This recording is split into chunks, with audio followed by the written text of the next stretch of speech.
un'iniziativa spontanea, lo spunto viene da iniziative che vengono organizzate in tutta Europa da Surfrider Foundation, che è un'associazione che ha sede internazionale, americana, ma c'è anche, diciamo, la filiale europea in Francia.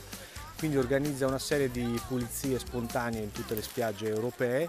Noi abbiamo aderito come singole persone, l'abbiamo organizzata, ci hanno spedito il materiale, poi io mi sono attivato con Ambiente per poi far venire giù un camion per portare via i sacchi, e tramite Facebook, Instagram abbiamo fatto girare l'evento e stiamo raccogliendo per terra quello che rimane dalle mareggiate. Perché la spiaggia della Vela? La spiaggia della Vela perché è una spiaggia pubblica, quindi le spiagge che sono in concessione sono pulite, sono gestite anche dagli operatori, quindi diciamo una spiaggia che rimane sempre un po' più dimenticata, essendo tra l'altro una spiaggia in cui l'accesso non sempre è consentito. Quest'anno abbiamo trovato la spiaggia molto più pulita rispetto agli altri anni, quindi quello che si trova, il problema più grosso è la plastica, quindi resti di plastica, bicchieri. Tra l'altro qui c'è stato un evento un paio di settimane fa, quindi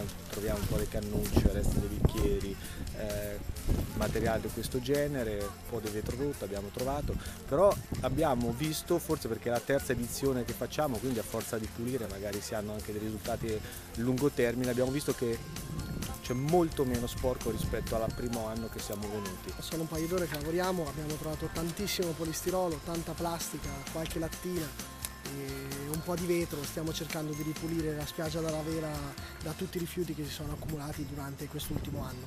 Ecco, perché la scelta di partecipare a questa iniziativa? Beh, perché crediamo che sia molto importante curare il proprio territorio, crediamo che i cittadini debbano mettersi in gioco per cercare di curare e per valorizzare quelli che sono i beni comuni della comunità, e di conseguenza noi siamo qui per cercare di preparare questa meravigliosa spiaggia alla stagione estiva. Oggi qui come consigliere comunale o come cittadino?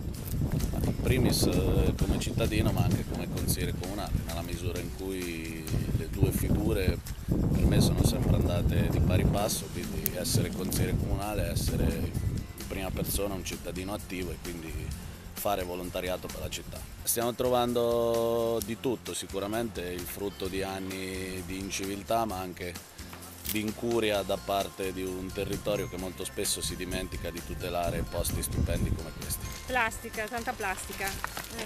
È insomma impegnativo questo lavoro oggi? Sì, però mi piace, anche perché io vengo al mare qua, quindi voglio che sia pulito. È la prima volta che partecipa a questa iniziativa? No, è la seconda.